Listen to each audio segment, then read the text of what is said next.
Bienvenue sur Full Court. Dans cette émission, on va aborder les sujets du mois de l'histoire des Noirs. En février, on célèbre les mois d'histoire des Noirs au Canada et en Amérique du Nord. Pour cette émission, on a deux invités, Jean et Mourad, et ils vont eux-mêmes se présenter un peu pour vous. Bon, moi c'est Mourad Badirou et tout le monde me connaît ici à Moncton, bien au Canada en général, comme DJ Boba. J'ai étudié à l'université de Moncton, j'ai obtenu un bac en kinésiologie et là je suis en train de faire ma maîtrise en santé publique. Et je suis très intéressé, je suis activiste dans tout ce qui concerne les Noirs, le racisme et j'essaie de faire évoluer un peu les choses. Hi guys, my name is Jeanne Mumbo. Unfortunately, my French is a little bit, so we're gonna stick to English, but I work for a tech company in Toronto, and I also have a couple of side businesses on this side. I'm also an activist for Black Lives Matter, anything to do with the Black community, and also mental health. And I also give advice to young adults, specifically women, on how to just level up their life and boss up their life. So yeah. Thank you. So for the first question of the day, we're going to talk about what do you guys think about Black History Month? For me personally, I think that it should be Black History years, Black History every day, but I think that it's something that is necessary, especially whereas like generations get older and older. So it's just something for us to know where our roots come from, and also just like a representation for us to know that we matter in this world, even though sometimes it feels like we don't because of just systematic systems that are in place. So I think it's something that's needed, very necessary. Moi, personnellement, je pense quand même que c'est une bonne idée, mais la chose la plus importante, c'est que, par exemple, en Afrique ou dans un pays noir, on ne célèbre pas l'histoire des Noirs, bien le mois des Noirs. Mais c'est juste que, vu que nous sommes au Canada, où c'est quelque chose qui se fait, mais ce qui est triste, c'est que je ne pense pas que ce sont les Noirs qui ont choisi de faire quelque chose histoire des Noirs. C'est plus comme la population, je vais dire entre guillemets blanche, qui a décidé de choisir un mois pour pouvoir célébrer, marquer ça. Mais ce que moi je remarque, c'est que on dit l'histoire des mois des Noirs, 1er février à 1er mars, mais c'est les Noirs qui font les activités.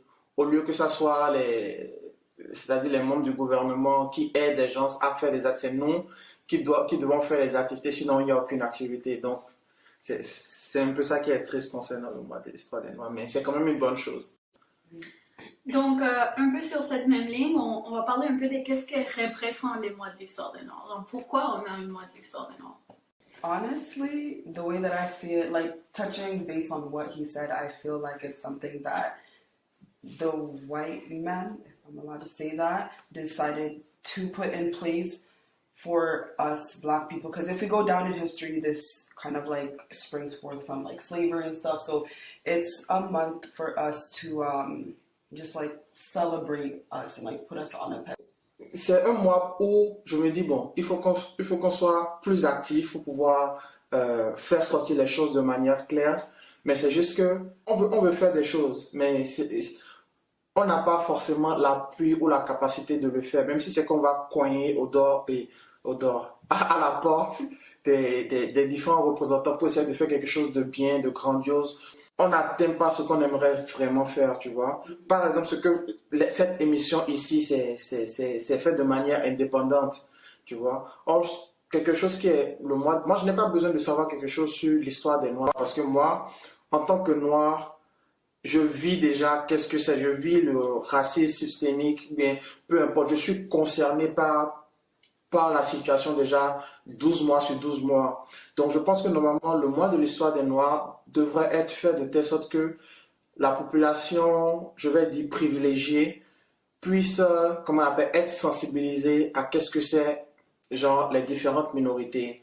Et je vais même dire que pour être plus juste, ça devrait être même le mois des minorités, parce qu'il y a des autochtones aussi qui ont été détruits ici au Canada, comme les Chinois ici aussi. Donc, je pense que, en tout cas, je pense qu'on peut mieux faire pour le mois de l'histoire des Noirs, mais c'est quand même quelque chose. think I have something to add on there. Like for me, because I grew up here, just like growing up in a school that was predominantly white, that's weird. Like I didn't know that Black people went through all of that. So growing up, it was always okay. Like we know the story of the slaves, and then we know that Black History Month is for Black people.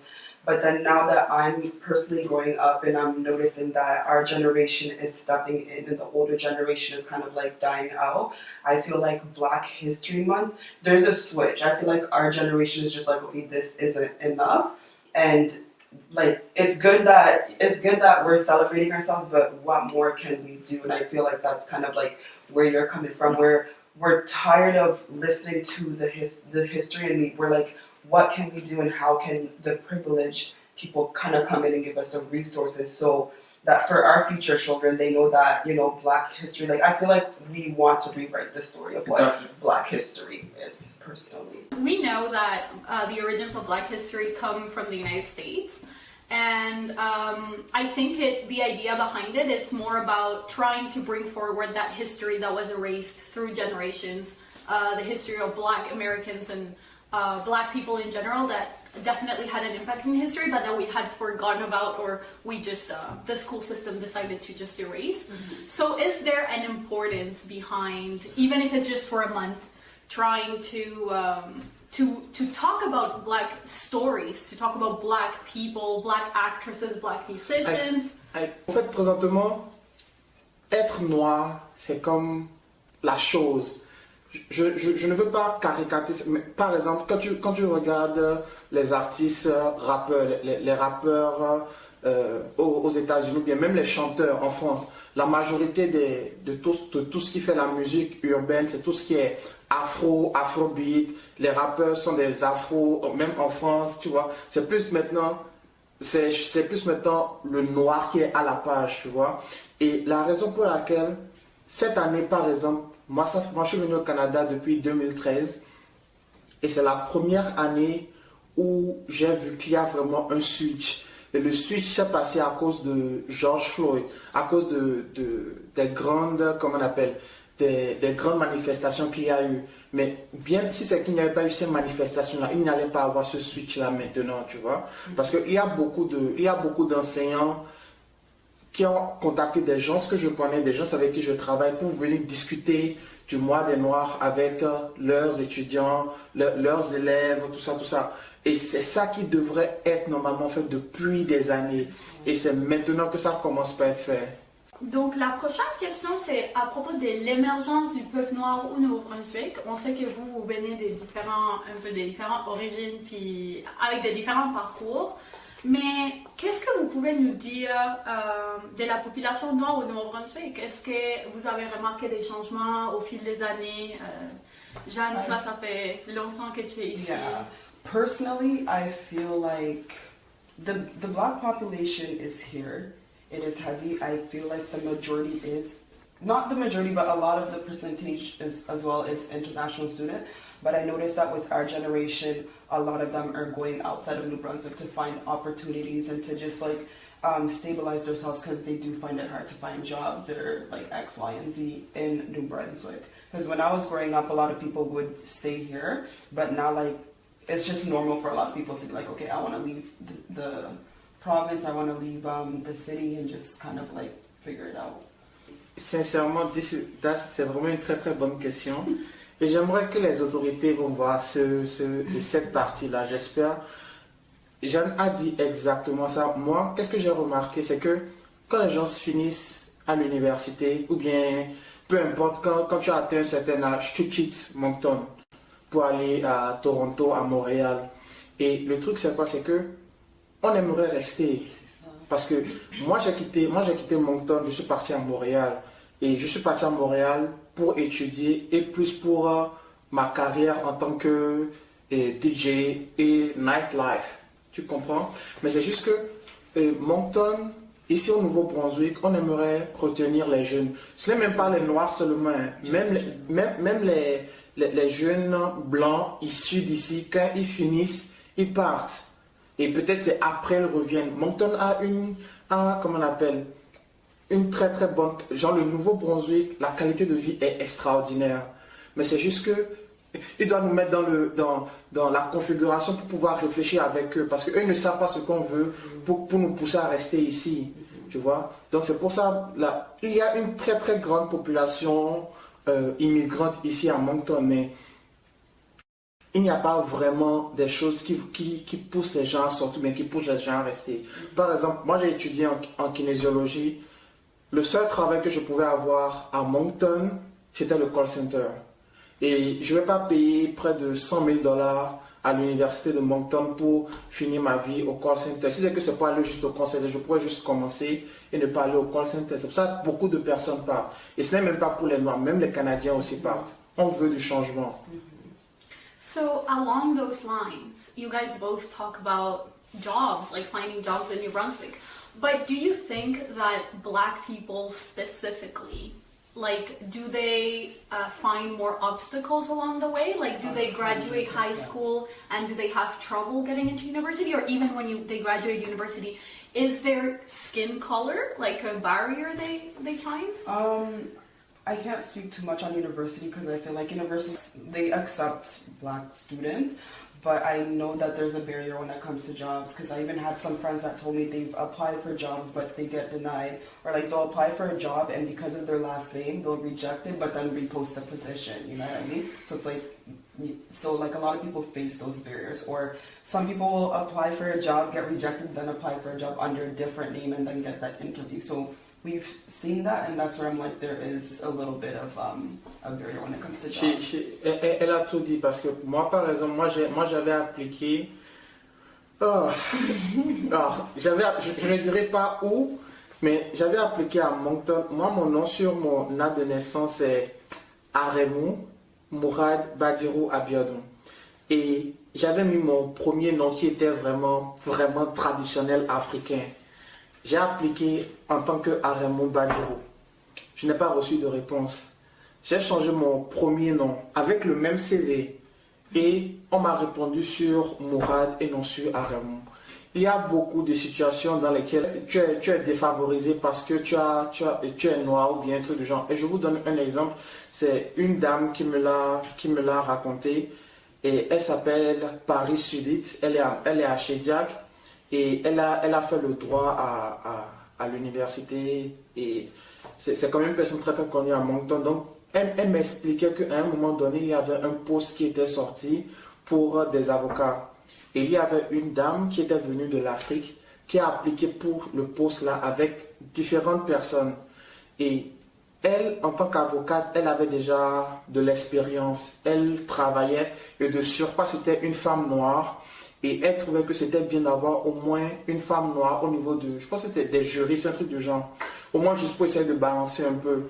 Et elle avait très très bien répondu aux questions. Elle était vraiment extraordinaire. Et quand les gens font les interviews, on les note. On te donne un score. Et à la fin, ceux qui donnent les notes doivent se rassembler pour pouvoir discuter. Et la seule raison pour laquelle ils ont rejeté cette dame, ils ont dit oui, elle est qualifiée, elle est intelligente, elle répond bien aux questions, mais elle ne pourra pas comprendre les réalités du Nouveau-Brunswick. Et elle a dit, mais écoutez, elle a les diplômes, donnez-lui peut-être 1 mois ou 2 mois de formation et elle va comprendre, ce n'est pas impossible. Moi je parle chiac, je me sens très bien ici, tu comprends? Donnez-lui la possibilité, ne dites pas donc. Et qu'est-ce qui était drôle? Ils ont donné le job apparemment à une personne à qui elle a enseigné, gens qui venaient juste de graduer. Donc c'est des choses comme ça qui se passent, c'est triste. And the thing too is like, it's not just exclusive to New Brunswick, because I know the same thing happens in Ontario, so it's a Canada worldwide thing. As soon as like you're a minority, you just have a harder time finding jobs. Canada lives under the multicultural flag, but we know that minorities have definitely some difficulties in all sorts of different domains. Can you guys talk to me about what difficulties you see that, for example, women in particular live in New Brunswick, or young students or immigrants? Like, do you see other barriers? Oh, personally, Pour moi, personnellement, barrière en tant que telle, pour être honnête, je ne vais pas dire que j'ai personnellement eu des barrières pour le travail. J'ai plus été victime du racisme à l'université. Et je pense que pour le travail, le grand challenge qui est aussi ici pour les immigrants, parce que la majorité des gens qui viennent étudier à l'université de Moncton ou dans le Nouveau-Brunswick, ce sont des gens francophones. Et pour avoir un travail, il faut idéalement, dans le monde d'aujourd'hui, c'est que tu es au Canada, et je peux comprendre, si c'est que tu es bilingue, c'est un plus. Donc, l'une des grandes questions, c'est que beaucoup d'immigrants ne sont pas forcément bilingues. Et ça, moi je vais dire, c'est un problème majeur. Je pense que les institutions, c'est-à-dire que ce soit le collège communautaire, que ce soit l'université de Moncton, ainsi de suite, doivent essayer de trouver quoi faire pour pouvoir réduire, ou bien essayer de régler un peu les choses, tu comprends? Donc, en gros, c'est ça, oui. I think for myself, like the major barriers that I probably experience is more so, I feel like Black women, sometimes we come off as strong. So like for me personally, where I work, or just like in general, some of the jobs that I've had, I felt like I had to tone myself down because I don't want to seem too aggressive or too attitude, or like, all these things, because sometimes they're like, oh, Black women are angry, or Black women have so much attitude. So I find that's something that I catch myself doing, and I'm trying to do less of that, because at the end of the day, I'm just me, and you just have to get to know me. And then another thing is that I'm naturally introverted, so I find like sometimes Black women who don't really speak that much, sometimes people just might assume like, oh, you have a resting face, so she's unapproachable, she's rude, etc. So I feel like Black women tend to face that sometimes. That's like the main barrier that I face. I'm only coming out to play. Nothing more that I hate in this life. The wrong impression, I only have one to make. You can open your palm. We're going to talk now about what's happening with BLM. You guys talked about that before. We know about the stories in the United States. It's almost like once every week we hear a new story. Yeah. It's crazy. But it happens here in Canada too. What do you guys know about what happened with Mamadi Camara? C'est juste vraiment triste. Je ne veux pas juger. Parce que on est humain, et en tant qu'humain, on peut toujours faire des erreurs. Donc, la première des choses que je peux leur accorder au service de police, c'est qu'ils ont probablement fait une erreur en tant qu'être humain. Mais c'est juste que c'est une erreur qui se fait tellement. Moi, je vais vous donner un exemple. Moi, je suis arrivé à Montréal. Je suis parti, j'ai quitté Moncton en 2019. Et je suis parti à Montréal. J'ai acheté ma voiture que je roule présentement. Je suis le Saint-Coran. À chaque fois que je vais à l'université, il y a une police qui me suit. Et ce n'est pas parce que j'ai la plaque du Nouveau-Brunswick, mais c'est parce que, c'est ce que je me suis dit, c'est parce que je suis un noir dans une BMW. J'ai vu qu'il y a un policier qui me suivait, j'ai juste arrêté la voiture. Et il s'est arrêté derrière moi. Et après, il a mis les gyrophares, il est venu vers moi. J'ai dit, mais monsieur, qu'est-ce qui se passe? Je vois que vous me suivez. Il a pris les papiers du véhicule. Il contrôle, tout est correct. Il me dit, qu'est-ce que j'ai fait dans la vie? J'ai dit, monsieur, je suis étudiant. Il me dit, comment je fais pour la voiture? J'ai dit, monsieur, je n'ai pas d'informations à vous donner par rapport à ça. C'est personnel, tu comprends? Donc, avez-vous d'autres choses? Il m'a laissé partir. Ça s'est tellement passé que j'étais juste fatigué. J'ai juste pris, comment on appelle, la carte de métro. Et pour ce qui s'est passé avec Camara, c'est monsieur Camara, il a vu qu'il y a une agression qui se passait. Il appelle la police pour reporter l'agression.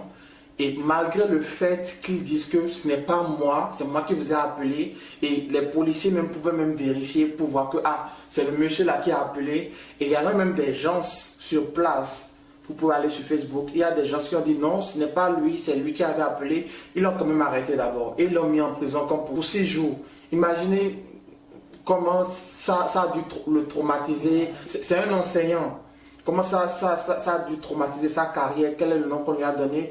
Et quand ça s'est passé, moi, je pense que moi, j'étais au travail et j'ai vu ça. Et dans le journal du soir, sur Radio-Canada, je dis bien sûr Radio-Canada, il y avait déjà des spécialistes qui disaient que c'est probablement une personne dangereuse. Est-ce qu'il est, je pense qu'il est guinéen, ils ont déjà essayé de mélanger ça avec déjà quelque chose, tu comprends? Oh, c'est une personne qui n'a rien à voir avec ça. Pour les justifier. Exactement. Juste pour justifier l'acte qu'il a fait, ils ont essayé de rapprocher ça à quelque chose. Et c'est ça le problème, genre, je ne peux pas être noir et être juste stupide, faire quelque chose de stupide. Il faut qu'on rapproche ça à quelque chose. Ok, because he's black, from here is this. Or there's like so many. I can be also white and do like stupid stuff. You see, like, il faut que les gens arrêtent de voir la couleur et voir les gens comme human. On parle ici comme du profilage racial, ça se passe aux États-Unis, ça se passe en France, ça se passe partout dans le monde. Puis moi je dirais ce qui est important, c'est qu'il y a des Noirs qui en parlent. Parce qu'aux nouvelles, tu vois des Blancs qui en parlent de ça, mais est-ce que ça serait important de voir des voix, des personnalités noires se prononcer, dire non, c'est pas correct ce qui se passe. Peut-être des policiers noirs dire nous on n'est pas... Moi personnellement, c'est tout ce qui se passe présentement là. Je ne veux pas que ça soit une histoire de mode, parce que tout ce qui est à la mode, après, passe de côté, tu vois. Présentement, on a la vice-présidente de Joe Biden qui est là, elle est noire. Moi, sincèrement, ça ne me dit rien. Parce que nous avons eu un président noir, Obama. Obama est noir, il est d'origine africaine. Il a été dirigeant de la plus grande puissance mondiale.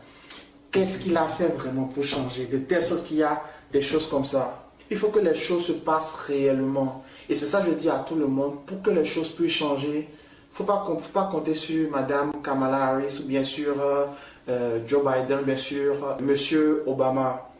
Moi, je ne peux pas imaginer qu'il y a eu un noir à la présidence et tout ce qui est discrimination raciale se passe encore autant aux États-Unis. Et le président Obama a fait des choses extraordinaires, mais pour ce qui concerne le racisme aux États-Unis, je pense qu'en tant que noir, il devrait normalement faire plus. Donc je ne m'attends pas à ce que M. Biden fasse plus, tu comprends, vu qu'un noir n'a pas pu le faire. Donc c'est ça, j'aimerais profiter pour dire à tout le monde, que tu sois, surtout les personnes minorités visibles, que tu sois chinois et autochtone, il faut que tu te battes pour ta cause parce que personne ne le fera pour toi. Personne ne le fera pour toi. Et si c'est que ça peut arriver ce qui s'est passé à Montréal peut passer à n'importe qui ça peut même arriver moi en tant que noir, tu vois. Donc c'est à cause de ça, moi je suis... Dès maintenant, j'essaie d'essayer de me battre pour pouvoir faire changer les choses. Parce que je ne sais pas, peut-être que j'aurai mes enfants au Canada, ils vont grandir au Canada et je ne veux pas qu'ils vivent ce que j'ai vécu comme racisme à l'université de Moncton et dans la vie ici, tu vois. And kind of like piggybacking off of him, I think at the end of the day, it starts with us, especially civilians, because we could have representation such as police or people in power, but a lot of the time they're also restricted. You know what I mean? So I think it just starts with us and then doing the change that you can, and it just follows suit. Just to end with the subject of BLM, what do you guys think would be a solution for all that's happening?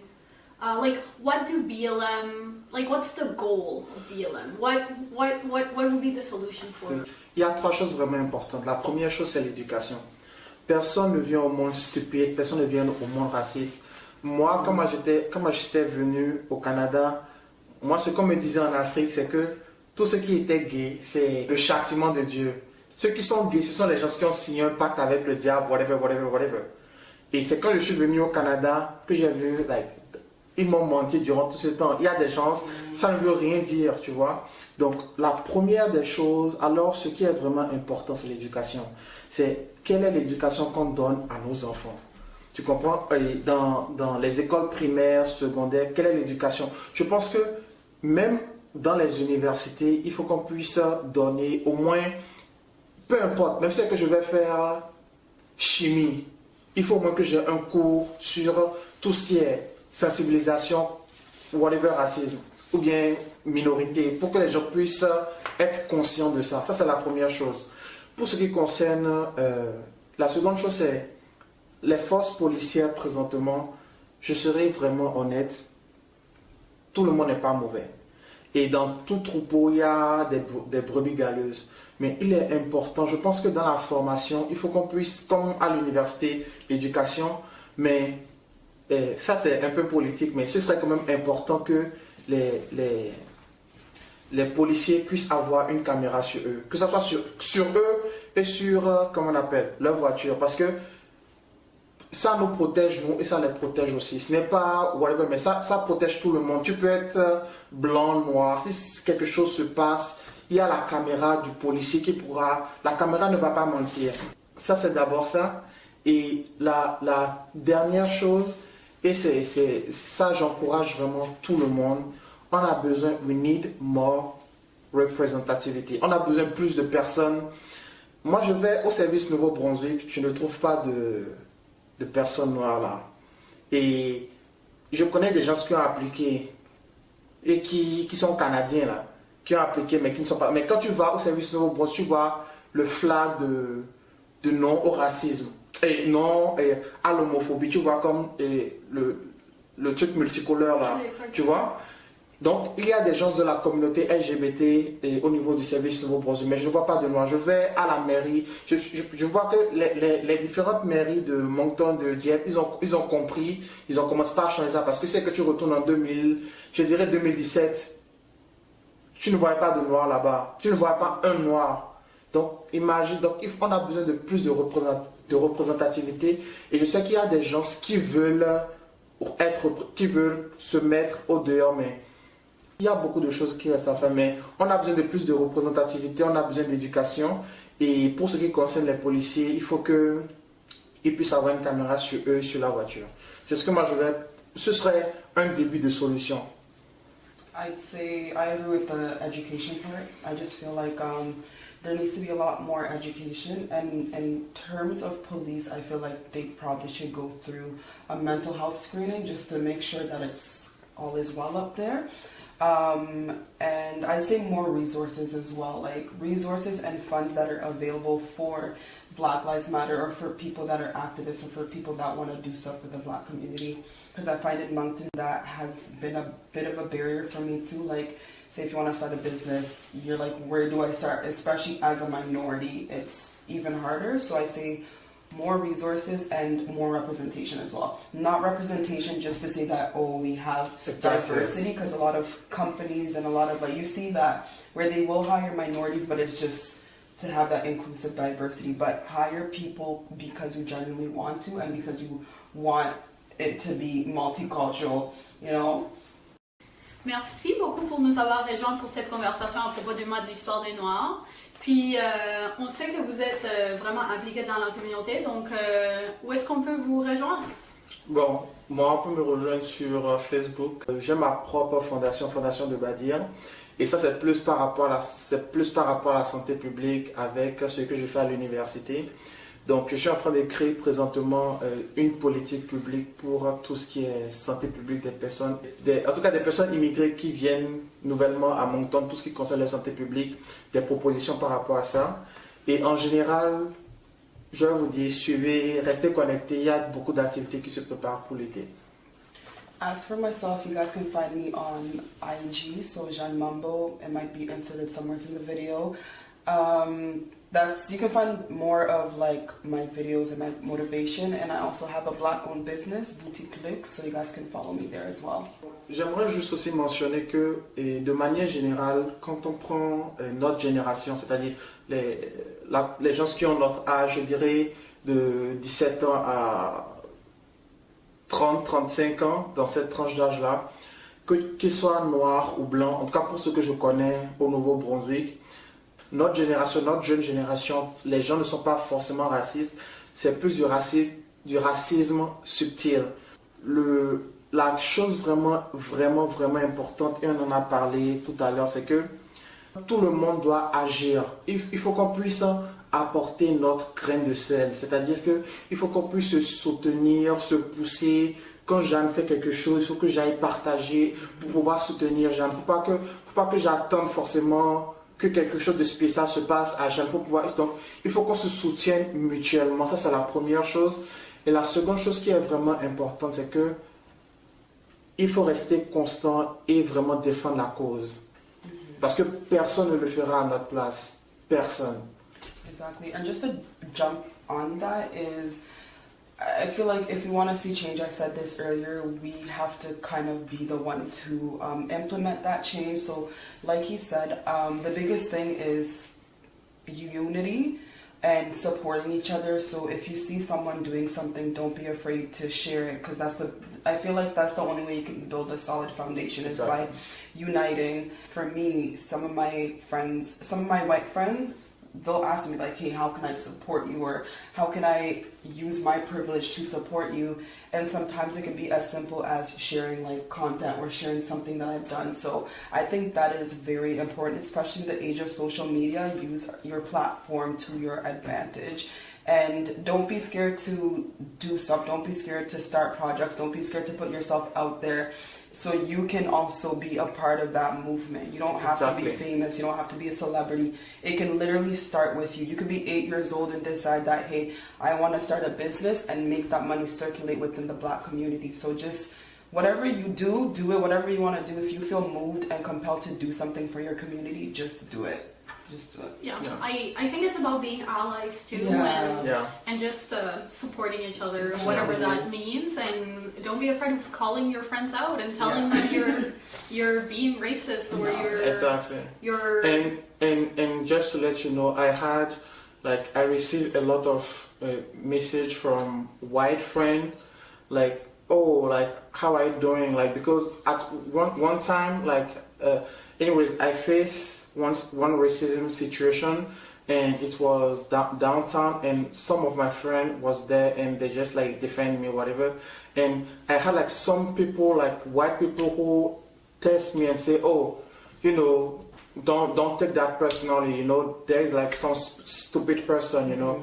So I think the main stuff that we need here right now I'm going to say in New Brunswick or in Canada is, don't be afraid to put yourself out, to start something, to like, it's 1 + 1 can make 2, and more and more and more and more. So be there, start something, put yourself out, and I know like there is everybody there to give the support. And also speak up for yourself. That's just one thing that I want to add. Like, whether that's at school, at university, if you're in high school, wherever you are, don't be scared to speak up. If someone is being ignorant, don't be afraid to call them out and educate them, you know what I mean? And even in the work field, if you notice that, hey, we kind of lack diversity, well, I'm here to call you out because something needs to change. If you don't do it, it's always going to be the same thing, and you don't lose anything by speaking up for yourself. At the end of the day, you might win, and the situation might be different, and that's because of you. That's because you were brave enough to speak up. So, yeah. It's Black History Month, and all year round, remember to support local, support your local Black artists and businesses, because even a share can make the difference. Thank you for following us in our full court special for History Month. Merci Jeanne et Mourad pour avoir venu puis avoir cette conversation avec nous. Donc n'oubliez pas de nous suivre sur nos réseaux sociaux, Facebook, Instagram, YouTube, sur Wave. Donc suivez la vague et abonnez-vous. Yeah. I'm only coming out to play.